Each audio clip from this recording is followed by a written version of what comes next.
ముందుగా వీటిని సిద్ధం చేసి పెట్టుకోండి. ఇప్పుడు స్టవ్ మీద ఒక గిన్నె పెట్టుకొని ఒక 2 గ్లాసులు వాటర్ వేసుకోండి. ఇందులోనే 1 టేబుల్ స్పూన్ ఉప్పు, 1 టేబుల్ స్పూన్ పసుపు వేసుకొని పూర్తిగా మరిగిన తర్వాత కాలీఫ్లవర్‌ని ఒకసారి శుభ్రంగా కడిగి ఇందులో వేసుకొని ఒక పొంగొచ్చిన తర్వాత తీసి పక్కన పెట్టుకోండి. స్టవ్ మీద ఒక పాన్ పెట్టుకొని కాస్త ఆయిల్ వేసుకొని కాలీఫ్లవర్‌ని వేయించుకొని తీసి పక్కన పెట్టండి.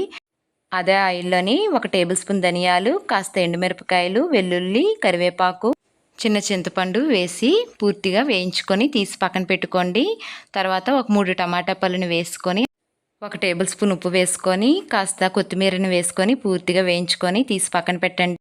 ఒక మిక్సీ జార్లోని ముందుగా వేయించుకున్న పోపు దినుసులను వేసి గ్రైండ్ చేసి పెట్టుకొని తర్వాత టమాటా పండు, కొత్తిమీర, కాలీఫ్లవర్ కాడలను కూడా వేసి గ్రైండ్ చేసి పెట్టండి.